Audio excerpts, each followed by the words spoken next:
Welcome students. बच्चा आपको last time आपको याद होगा कि हम लोगों ने endothermic reaction and exothermic reactions के बारे में पढ़ा था। एंडोथर्मिक रिएक्शंस याद तो होगा बच्चों, those reactions in which heat is absorbed and exothermic reactions those reactions in which heat is evolve. तो बच्चों ऐसे रिएक्शन जिसमें हीट या तो एब्सॉर्ब होता है या तो इवॉल्व होता है, इस टाइप के रिएक्शंस को हम लोग थर्मोकेमिकल रिएक्शन भी कहते हैं। थर्मोकेमिकल रिएक्शंस यानी कि एंडोथर्मिक रिएक्शंस और एक्सोथर्मिक रिएक्शंस दोनों को हम लोग थर्मोकेमिकल रिएक्शंस के नाम से जानते हैं। और अगर हम लोग कोई एंडोथर्मिक रिएक्शन का इक्वेशन दिखाते हैं या एक्सोथर्मिक रिएक्शन का इक्वेशन दिखाते हैं तो उस इक्वेशन को हम लोग क्या कहेंगे? Thermochemical equations. हम लोग उसे थर्मोकेमिकल इक्वेशंस भी कहेंगे। बच्चों थर्मोकेमिकल, ये देखिए थर्मो का मतलब ही होता है हीट।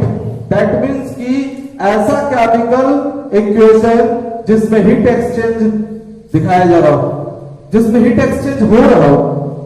थर्मोकेमिकल रिएक्शन ऐसा रिएक्शन जिसमें हीट एक्सचेंज हो रहा हो। अब चाहे हीट एक्सचेंज में हीट एब्सॉर्ब होता हो या फिर हीट रिलीज होता हो, इवॉल्व होता हो।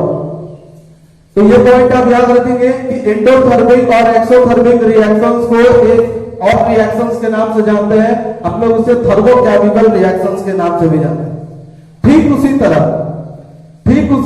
बच्चों हम लोग अगर बात करें फोटोसिंथेसिस की, फोटोसिंथेसिस, तो आपको याद होगा हमने बताया था कि photosynthesis is an example of endothermic reaction. क्योंकि फोटोसिंथेसिस में किसको एब्जॉर्ब किया जाता है? किसके प्रेजेंस में होता है? सनलाइट के प्रेजेंस में होता है। So heat is absorb in this reaction.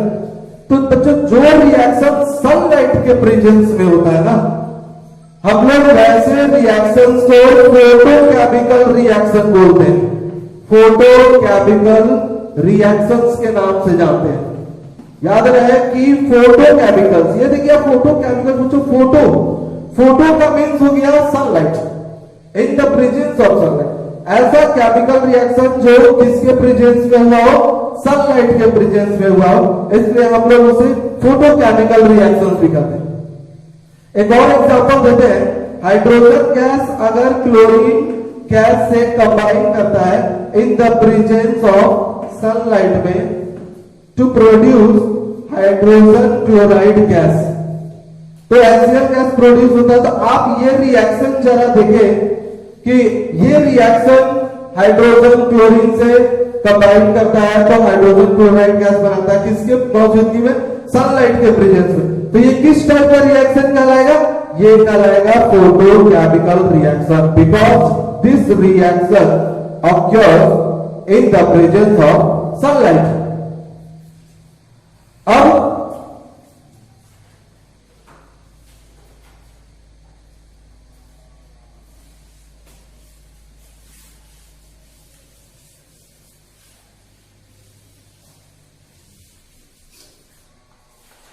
अब देखो बच्चों, कुछ केमिकल रिएक्शंस ऐसे होते हैं जो किसी specific temperature, specific pressure and in the presence of catalyst के मौजूदगी में भी होते हैं। सब chemical reactions occur at specific temperature, pressure and in the presence of a catalyst. तो हमें उसे कैसे शो करना चाहिए, कैसे रिप्रेजेंट करना चाहिए? जैसे कि आपको एक एग्जांपल देते हैं कि नाइट्रोजन गैस कंबाइन कराया जाता है हाइड्रोजन गैस से to produce a high yield of ammonia gas. Ammonia gas, ज्यादा से ज्यादा मात्रा में अमोनिया गैस प्राप्त करने के लिए नाइट्रोजन को हाइड्रोजन से कंबाइन कराया जाता है। तो इसका एक स्पेसिफिक टेम्परेचर होता है जो एट 500 डिग्री सेल्सियस, और एक स्पेसिफिक प्रेशर भी होता है 200 एटमॉस्फेरिक प्रेशर। तो 200 atmospheric pressure and in the presence of a catalyst, एक कैटलिस्ट के मौजूदगी में, और वो कैटलिस्ट है आयरन। इसे बैलेंस कर ले हम लोग, 2NH3, so nitrogen 2 and hydrogen 6, then 3। Okay, तो ये रहा बच्चों आपका अमोनिया गैस। अब आप देखिए, ये नाइट्रोजन गैस हाइड्रोजन गैस से कंबाइन कराया जाता है एट 500 डिग्री सेल्सियस। तो एक स्पेसिफिक टेम्परेचर हो गया 500 डिग्री सेल्सियस, तो हमने उसे एरो के ऊपर लिख दिया सेल्सियस में, और एक स्पेसिफिक प्रेशर हो गया 200 एटमॉस्फेरिक प्रेशर में, दोनों को कंबाइन रिएक्शन कराया जाता है, तो 200 एटीएम दे दिया, और कैटलिस्ट हम लोग एरो के नीचे दे देते हैं। अब सवाल आता है कि कैटलिस्ट क्या है, व्हाट इज ए कैटलिस्ट? तो बता दो बच्चों, कैटलिस्ट एक सब्सटेंस है जो रिएक्शन के स्पीड को बढ़ा देता है बिना रिएक्शन में भाग लिए। यस, कैटलिस्ट एक ऐसा सब्सटेंस है जो रिएक्शन में भाग तो नहीं लेता, लेकिन उस रिएक्शन के स्पीड को बढ़ा देता है, इंक्रीज कर देता है without involving in the reaction। A substance, catalyst is a substance which increases the speed of a chemical reaction without being involved in it। बिना इन्वॉल्व हुए बच्चों, एक सब्सटेंस जो इंक्रीज कर देता है speed of a chemical reaction के speed को बढ़ा देता है बिना इन्वॉल्व हुए। वो खुद इन्वॉल्व नहीं होता रिएक्शन में, लेकिन वो रिएक्शन के रेट ऑफ रिएक्शन को बढ़ा देता है, रिएक्शन के स्पीड को बढ़ा देता है। और भी कुछ हम लोग देखें, कैटलिस्ट के रूप में कई ऐसे रिएक्शंस हैं, जैसे पोटासियम क्लोरेट है। पोटासियम क्लोरेट को हिट करते हैं, तो हिट करने का अगर कोई स्पेसिफिक टेम्परेचर ना बताया जाए तो हिट करने का सिंबल देते हैं डेल्टा, एरो के ऊपर delta. This symbol stands for heating the compound. तो ये इसे हिट किया जाता है इन द प्रेजेंस ऑफ एक कैटलिस्ट, एक कैटलिस्ट की मौजूदगी में मैंगनीज डाइऑक्साइड, और ये बड़ी जल्दी बड़ी फास्टली डिकम्पोज हो जाता है potassium chloride and oxygen gas में। सो 2 3 बैलेंस कर लेते हैं, and yes 2 gas here and 6 oxygen balanced है। तो बच्चों याद रखिएगा आप ये कि कैटलिस्ट क्या होता है। कैटलिस्ट एक सब्सटेंस होता है जो रेट ऑफ रिएक्शन को इंक्रीज कर देता है without involving in the reaction. अब कुछ बातें आती है बच्चों, जैसे कि अगर किसी केमिकल रिएक्शन को ज्यादा से ज्यादा इंफॉर्मेटिव बनाना हो तो क्या करना चाहिए बच्चों? किसी केमिकल रिएक्शन को ज्यादा से ज्यादा इंफॉर्मेटिव बनाने के लिए हम लोग क्या करते हैं कि रिएक्टेंट्स और प्रोडक्ट्स जो होते हैं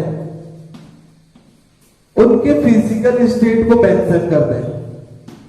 उनके फिजिकल स्टेट्स को क्या करते हैं? मेंशन करते हैं with the help of symbol के मदद से हम लोग क्या करते हैं?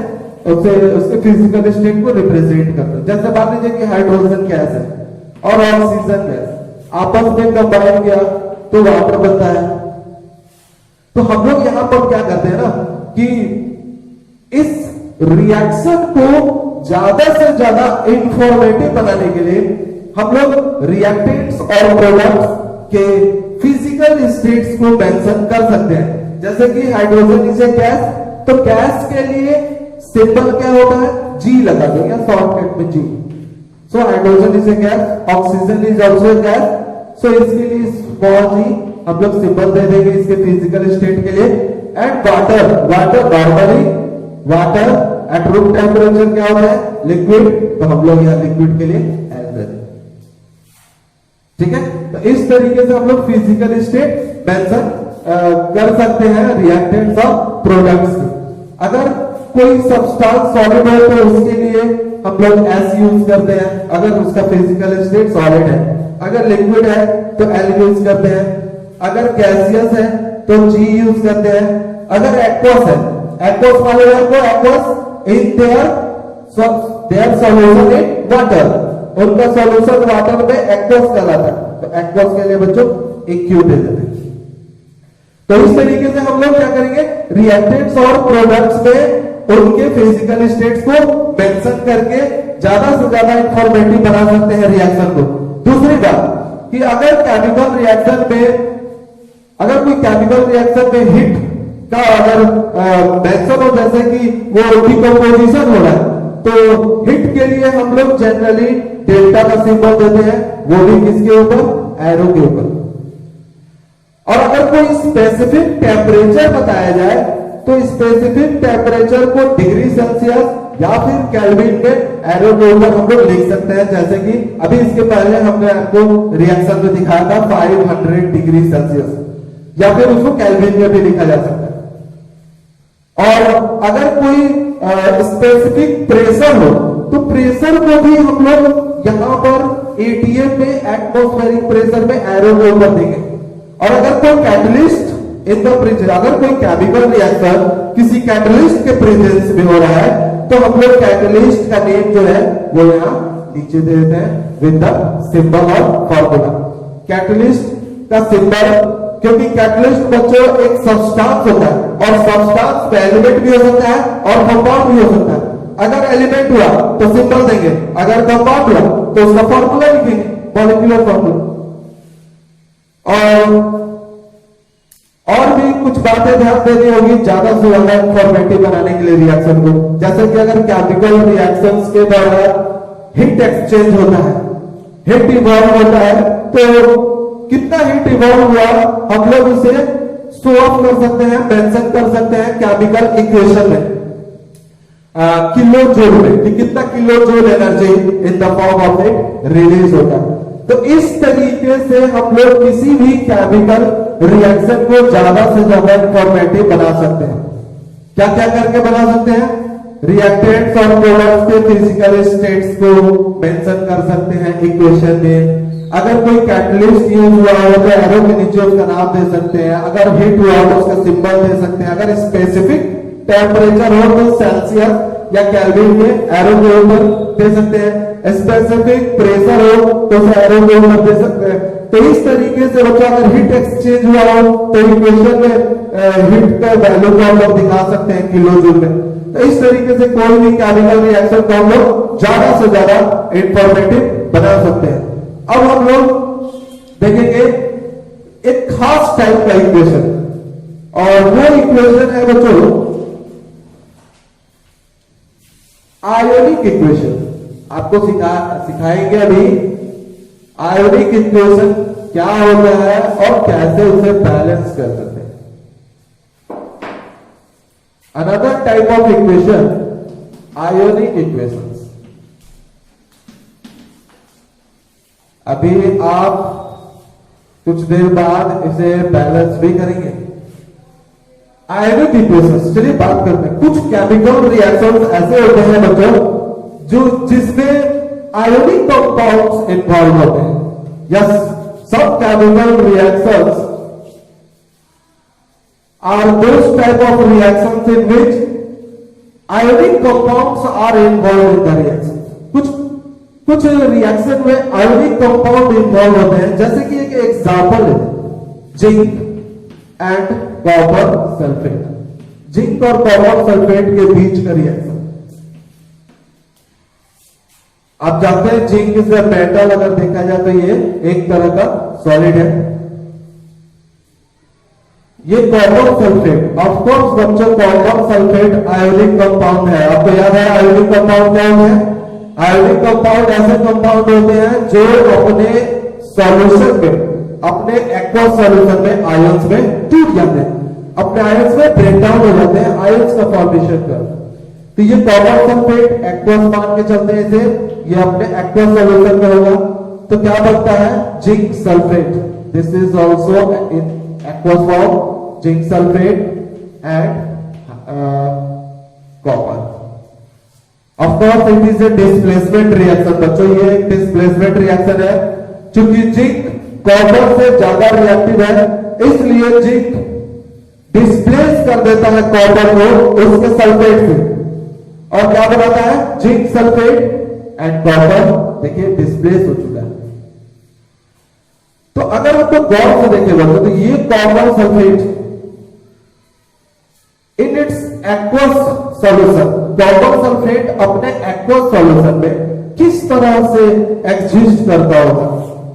CuSO4 in its aqueous solution exist as कैसे एग्जिस्ट करता होगा? Copper ion and sulphate ion. ये तो बच्चों कॉपर आयन और सल्फेट आयन में टूट जाता होगा, ब्रेक डाउन हो जाता होगा, आयंस का फॉर्मेशन करेगा क्योंकि ये आयोनिक कंपाउंड है। तो जैसे ही एक्वस सॉल्यूशन में आएगा वो आयंस में टूट जाएगा। तो यही कॉपर सल्फेट किस अब जैसे ही अपने एक्वस सॉल्यूशन में आता है तो कॉपर आयंस और सल्फेट आयंस का फॉर्मेशन करता है। ठीक उसी तरह जिंक सल्फेट को अगर देखें, zinc sulphate exist as, similarly zinc sulphate exist है, ये भी अपने एक्वस सॉल्यूशन में zinc ions and sulphate ions के फॉर्म में एग्जिस्ट करेगा बच्चों। अब यहां जिंक तो आयंस के फॉर्म नहीं करेगा क्योंकि जिंक कोई आयोनिक कंपाउंड नहीं है, ये एक एलिमेंट है। यहां कॉपर ये भी एक एलिमेंट है, ये कोई आयोनिक कंपाउंड तो है नहीं कि अपने एक्वस सॉल्यूशन में आयंस का फॉर्मेशन करेगा। सो आयंस के फॉर्मेशन ये कॉपर सल्फेट और जिंक सल्फेट के एक्वस सॉल्यूशन में आयंस का फॉर्मेशन होगा। अब इस रिएक्शंस को देखिए हम लोग कैसे लिख सकते हैं सही तरीके से बच्चों। इस इक्वेशन को हम लोग कैसे सही आयंस के फॉर्म में लिख सकते हैं। अब हम इस केमिकल इक्वेशन को आयंस के फॉर्म में लिख रहे हैं। जिंक ये तो आयंस में टूटेगा नहीं, अब ये टूट गया, कॉपर आयंस, सल्फेट आयंस, ये दोनों में ब्रेक डाउन हो गया बच्चों, कॉपर सल्फेट अपने एक्वस सॉल्यूशन में। और इसे भी हम लोग आयंस के फॉर्म में लिख सकते हैं, आयोनिक कंपाउंड है, अपने आयंस में टूट जाते हैं सॉल्यूशन में, तो zinc ions and sulphate ions plus copper. अब जरा गौर से देखो बच्चों, इस इक्वेशन पे बोथ साइड सल्फेट आयंस है, बोथ साइड्स सल्फेट आयंस है, सो दे कैंसिल ईच अदर, इसलिए दोनों एक दूसरे को कैंसिल करते हैं, वे रिएक्शन में भाग नहीं देंगे। अगर रिएक्शन में both sides same type of ions होते हैं, दोनों तरफ देखिए same type of ion, sulphate ions, sulphate ions, both sides, so they cancel each other and they do not take part in the chemical reaction. तो अब equation क्या बना आपके सामने? Zn zinc plus copper ion, then zinc ion plus copper. ये देखो बच्चों, this is the ionic equation. हम लोग इसे आयोनिक इक्वेशन के नाम से जानते हैं। अब हम लोग आयोनिक इक्वेशन को कैसे डिफाइन करेंगे? तो आप देखिए जरा इस इक्वेशन को जरा ध्यान से। आयोनिक इक्वेशन का मतलब एक ऐसा इक्वेशन जो ना कि सिर्फ एटम्स और मॉलिक्यूल्स कंटेन करता हो बल्कि आयंस भी कंटेन करता है। अब ये देखिए, एटम्स और मॉलिक्यूल्स के अलावा ये आयंस भी कंटेन करता है। अगर कोई कंपाउंड होता तो मॉलिक्यूल्स होते हैं, एलिमेंट होता तो एटम्स होते हैं। तो बच्चों एक ऐसा इक्वेशन जो ना कि सिर्फ एटम्स और मॉलिक्यूल्स कंटेन करता है बल्कि इसके अलावा आयंस भी कंटेन करता है, तो ऐसे इक्वेशन को हम लोग क्या कहते हैं? आयनिक इक्वेशन। आप इजीली आप इसे डिफाइन कर सकते हैं, an equation which contains not only atoms and molecules but also contains ions. This type of equation is known as ionic equation. अब कुछ बैलेंसिंग करेंगे, कुछ आयनिक इक्वेशन की बैलेंसिंग करते हैं। ओके, अब हम लोग कुछ आयनिक इक्वेशंस को बैलेंस करेंगे। ओके, सपोज कुछ मान लेते हैं कि the reaction between aluminium and hydro HCl hydrochloric क्या बनता है, AlCl3 एल्युमिनियम क्लोराइड और हाइड्रोजन गैस इवॉल्व होता है। इस इक्वेशन को देखिए जरा, अभी ये क्या है, अभी ये केमिकल इक्वेशन है। क्यों? क्योंकि इसमें एटम्स और क्या बोलते हैं, इसमें रिएक्टेंट्स और प्रोडक्ट्स के सिंबल्स और मॉलिक्यूलर फार्मूला यूज किया गया है। अगर कोई कंपाउंड है तो मॉलिक्यूलर फार्मूला, अगर कोई एलिमेंट है तो सिंबल। तो ये तो अभी बच्चों केमिकल इक्वेशन है, अभी ये आयनिक इक्वेशन में आया नहीं। सबसे पहले हम लोग इसे बैलेंसिंग कर लेते हैं, उसके बाद इसे आयंस में जब हम लोग तोड़ना शुरू करेंगे तब ये बनेगा आयनिक इक्वेशन, और फिर देखिए ये बैलेंस्ड है या नहीं। यहां पर एल्युमिनियम 1 और यहां पर एल्युमिनियम 1, यहां पे क्लोरीन 3 है, यहां पर क्लोरीन 3 है बच्चों। तो अगर यहां पर हम लोग 3 करते हैं तो हाइड्रोजन 3 हो जाएगा, बिल्कुल नहीं, यहां हाइड्रोजन 3 करते हैं 6 हो जाएगा, और यहां पर 6 लगाते हैं, 6 हाइड्रोजन 6 क्लोरीन, सो यहां पर 6 क्लोरीन 2 कर देते हैं, और यहां पर 2 aluminium. Okay, it is balanced, 2 aluminium 6 chlorine and 6 hydrogen both sides. अब इसे आयंस में तोड़ेंगे बच्चों, ये HCl हाइड्रोक्लोरिक एसिड अपने एक्वस सॉल्यूशन में, ये एल्युमिनियम क्लोराइड अपने एक्वस सॉल्यूशन में, ये सॉलिड और ये गैस। तो ऑफ कोर्स ये हाइड्रोक्लोरिक एसिड अपने एक्वस सॉल्यूशन में आयंस में टूटेगा। सिमिलरली एल्युमिनियम क्लोराइड भी आयंस में टूटेगा। अब हम लोग आयंस के फॉर्म में इन आयोनिक कंपाउंड्स को लिखेंगे, 2Al प्लस 6H प्लस, एक हाइड्रोजन पे बच्चों एक पॉजिटिव आयन एंड क्लोरीन पर सिंगल नेगेटिव आयन। यहां पर 2Al, एल्युमिनियम पर कितना पॉजिटिव आयन होता है, 3, और यहां देखो आप 3 क्लोरीन के एटम है, एक क्लोरीन पर तो एक नेगेटिव होता है, सो यहां 3 क्लोरीन के एटम है, तो हम लोग यहां 3 लिख करके 3 क्लोरीन के ऊपर एक नेगेटिव चार्ज कर दिया। इस पे जरा ध्यान दीजिए बच्चों, ये आयंस टोटली कितना है, नेगेटिव 3 है, क्योंकि 3 से मल्टीप्लाइड है, एक क्लोरीन के ऊपर एक नेगेटिव चार्ज, तो यहां 3 क्लोरीन के एटम होते हैं, 3 नेगेटिव चार्ज प्लस इसे उतार देते हैं 3H2। अब यहां पर दोनों साइड्स चेक कीजिए जरा ध्यान से बच्चों, आयोनिक इक्वेशन में सेम टाइप के जो आयंस होते हैं बोथ साइड्स वो कैंसिल हो जाते हैं। हमने आपको बताया सेम टाइप के आयंस जो होते हैं वो क्या हो जाते हैं, कैंसिल हो जाते हैं। हाँ, डिफरेंट एलिमेंट्स के पास सेम चार्जेस होंगे तो कोई फर्क नहीं पड़ेगा, तो वो सही है। तो ये देखिए यहां पर क्लोरीन के 6 से मल्टीप्लाइड है बच्चों, तो क्लोरीन के पास टोटल कितने नेगेटिव चार्ज 6। यहां पर देखिए यहां 3 क्लोरीन है, तो यहां 2 से भी मल्टीप्लाइड है आगे, तो 3 2 6, देन क्लोरीन के कितने नेगेटिव आयंस हो गए, 6 नेगेटिव आयंस हो गए।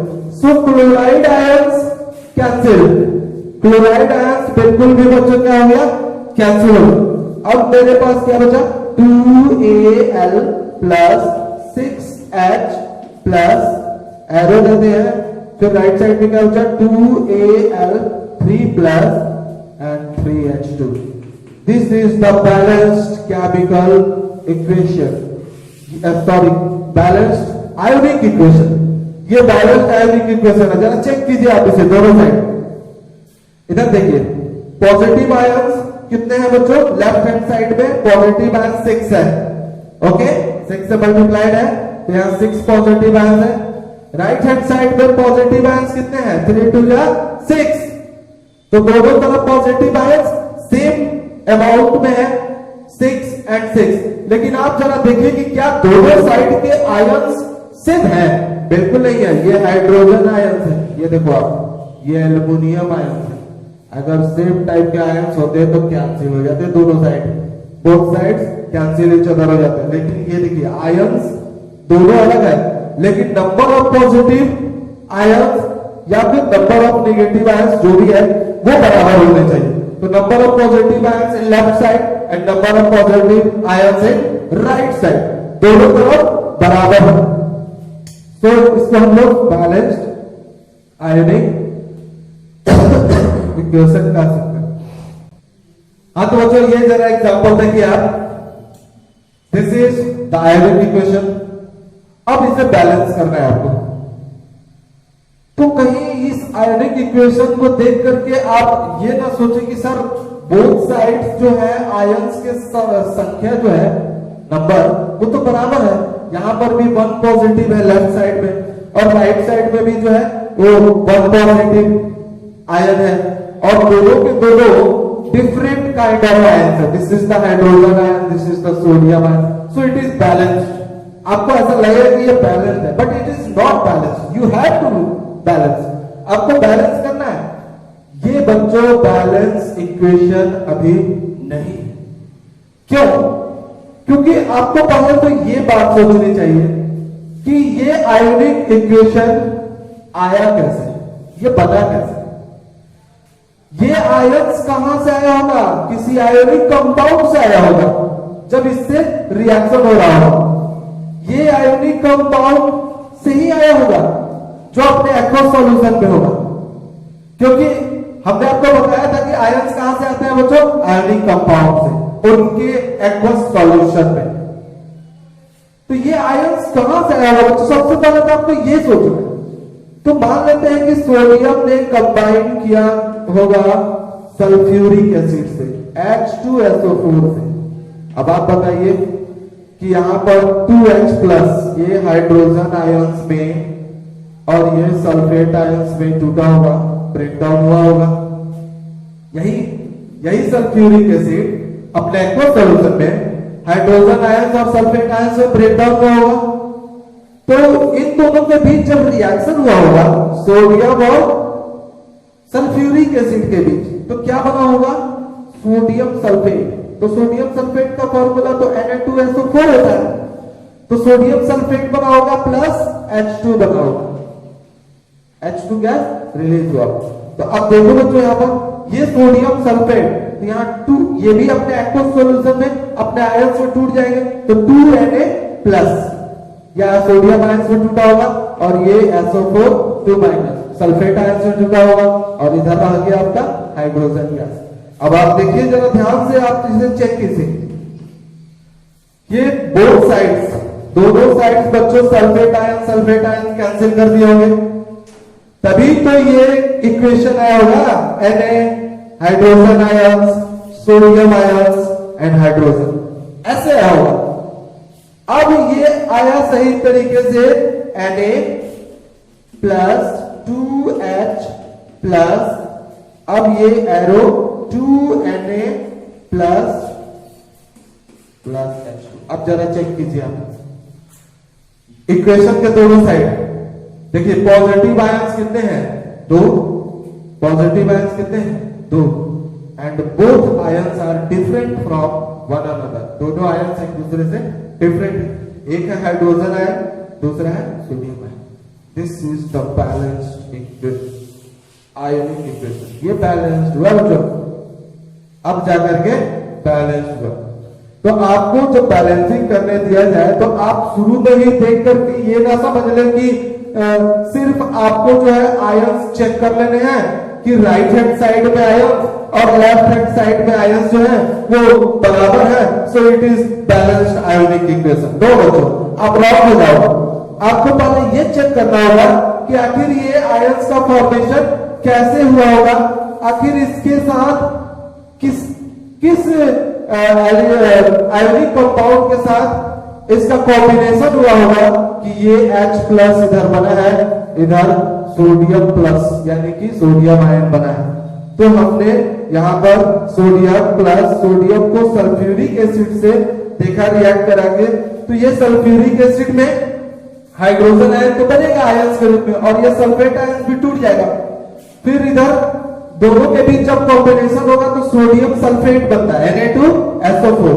तो ये सोडियम सल्फेट बना प्लस H2 गैस रिलीज हुआ, तो ये अपना सोडियम आयन में टूट गया अपने एक्वस सॉल्यूशन में, और ये आपका सल्फेट आयन में टूट गया। So both side sulphate ions यानी कि same type of ions cancel, दोनों तरफ कैंसिल हो गए। देन फाइनली जो बचा वो ऑलरेडी बैलेंस्ड है।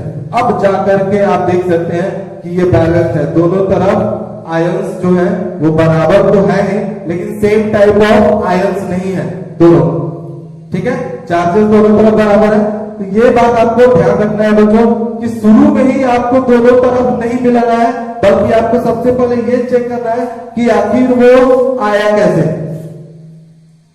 किसके साथ कॉम्बिनेशन करके आया। एक और एग्जांपल समझा देता हूं आपको। ओके, अब ये दूसरा वाला आयनिक इक्वेशन जरा देखिए, Fe plus H plus Fe2 plus H2। अब कहीं ये इक्वेशन देख के बच्चों आप शुरू में ही अंदाजा कर लगाए कि भाई यहां पर हाइड्रोजन का एक पॉजिटिव आयन है, यहाँ आयरन का दो पॉजिटिव आयन है। सो यहाँ पॉजिटिव आयन राइट साइड में दो है और लेफ्ट साइड में एक है, तो चुपचाप से इसे 2 से मल्टीप्लाई कर देते हैं, सो बोथ साइड्स इक्वल हो जाता है। यहाँ पर भी पॉजिटिव आयन 2, यहाँ पर भी पॉजिटिव आयन 2, और ये दोनों के दोनों डिफरेंट टाइप ऑफ आयंस है। सो इट इज बैलेंस। तो बच्चों ये तरीका नहीं है, ये सही तरीका नहीं है। अभी सही तरीका कैसे करना है आपको, सबसे पहले आपको रिएक्शंस देखने हैं कि ये H प्लस कहां से आया होगा, किसी आयोनिक कंपाउंड से आया होगा। तो आयरन किससे कंबाइन करेगा कि आयोनिक कंपाउंड आया होगा, तो ऑफ कोर्स ये H plus H2SO4 sulphuric acid डाल सकते हैं आप। ये देखिए सल्फ्यूरिक एसिड अपने एक्वस सॉल्यूशन में 2H प्लस यानी कि एक हाइड्रोजन पे एक पॉजिटिव चार्ज होते हैं, तो दो हाइड्रोजन है, सो 2 को ऐड कर दो और हर एक हाइड्रोजन पे 1 पॉजिटिव चार्ज, तो 2H प्लस और ये SO4 2 माइनस। ये जरूर एक्वस फॉर्म में ये टूटता होगा बच्चों, ये आयंस में टूट जाते हैं सल्फ्यूरिक एसिड। तो जब आयरन सल्फ्यूरिक एसिड से कंबाइन करता है तो आयरन ज्यादा रिएक्टिव होता है हाइड्रोजन से, सो क्या बन जाएगा, ferrous sulphate FeSO4 iron sulphate क्या प्लस हाइड्रोजन अलग हो गया। तो ये भी तो एक्वस फॉर्म में है, तो ये भी तो अपने आयंस में टूटेगा, Fe2 plus SO4 2 minus that plus H2। अब आप देखो बच्चों, चेक करो, यहां पर ये आयरन उतार देते हैं। अब देखिए both sides sulphate ion cancel. अब आपके पास क्या बच गया, Fe plus 2H plus Fe2 plus. अब आप बताइए दोनों तरफ अब इस तरीके से आया। हालांकि हम शुरू में ही कर देते तो बच्चों करो मैच तो कर रहा है, बट ये कोई जरूरी नहीं है, फाइनली वाला जो आंसर आएगा वही सही है। तो ये आयरन प्लस 2H प्लस हो गया और ये Fe2 plus. This is the balance, both sides positive ions, दोनों साइड पॉजिटिव आयन सेम है। This is the balanced ionic equation.